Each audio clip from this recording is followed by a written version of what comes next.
Todo mês de janeiro, os pais apertam de todos os lados para conseguir pagar todas as despesas, incluindo o material escolar, que dependendo da lista chega a passar de R$ 4.000. Mas será que tem como comprar e ainda sobrar algum dinheiro?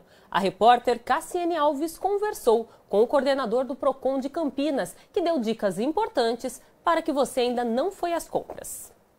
A tão temida lista do material escolar acaba trazendo muitas preocupações para os pais e responsáveis. Agora, nesse começo de ano, que a gente sabe que janeiro é um mês que as contas são maiores, os gastos são maiores. Mas para equilibrar essas despesas, a gente veio conversar então com um especialista, Éder Gomes, ele que é coordenador de atendimento aqui do Procon na cidade de Campinas, e ele vai esclarecer para a gente algumas dúvidas em relação a essa tenebrosa lista de material escolar que realmente acaba trazendo, né, essa preocupação, né, Éder, para os pais e responsáveis, justamente porque a lista é extensa muitas vezes dos casos, né?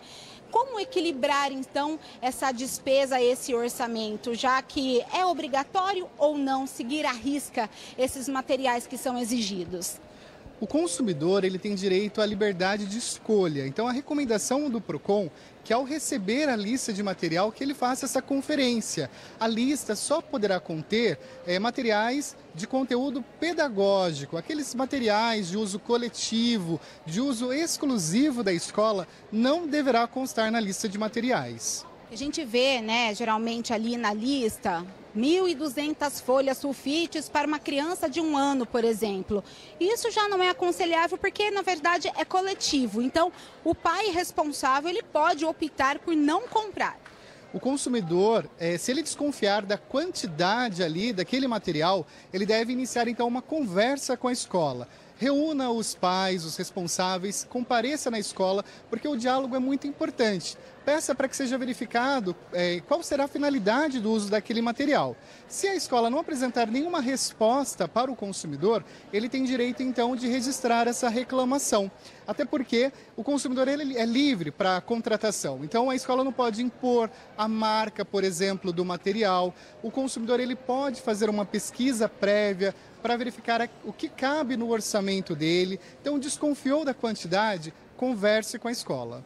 Aqueles materiais que são de personagens, também dependendo, ali não precisa comprar, né? Pode optar por um mais básico, né? O consumidor ele tem esse direito também. A pesquisa de preço é muito importante e o consumidor, quando ele faz a pesquisa, ele vai conseguir entender essa diferença. Às vezes, um material que tem um determinado personagem, ele vai ser um pouco mais caro que o outro material.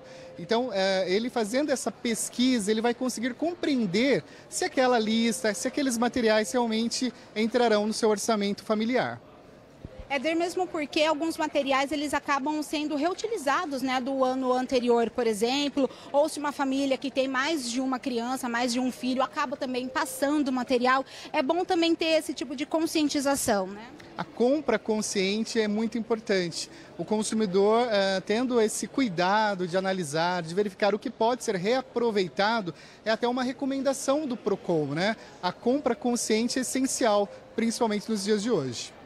Uma dica também que os especialistas falam, né, em relação aos pais não levarem as crianças para fazer essa compra, né? Essa é uma orientação mesmo que procede, mas em outros casos, aquela família que não pode, não tem com quem deixar a criança, acaba não tendo jeito, tem que levar. Aí é na hora mesmo que tem que ter essa disciplina na compra. É verdade, por isso que a pesquisa de preço é essencial. Quando o consumidor acaba levando o filho, ele vai se encantar, né, por um caderno de uma determinada cor, que tenha um personagem, a mochila, né? E às vezes aquele valor não entra no orçamento do consumidor. Então, para que ele não fique endividado, a recomendação é que ele tenha uma noção dos valores e aí a decisão de levar o filho vai ser do pai. A compra pela internet acaba sendo um pouquinho mais barata, mais economicamente falando? O consumidor, quando ele compra pela internet, ele acaba, às vezes, conseguindo um valor diferenciado. Porém, tem que ter muito cuidado. Ao acessar um site de uma determinada empresa, verificar se realmente o endereço eletrônico está correto, evitar clicar em links desconhecidos, desconfiou do preço, está muito vantajoso, é importante tomar esse cuidado para não comprar, porque às vezes ele pode cair num golpe. Tá certo, muito obrigada pelos seus esclarecimentos. Então, realmente, a pesquisa é o melhor caminho, né, Éder? Para não ficar aí no prejuízo. Para quem ainda não comprou o material escolar, fica as dicas, então, do coordenador de atendimento do Procon Campinas, Éder Gomes. Cassiane Alves, para a RFTV.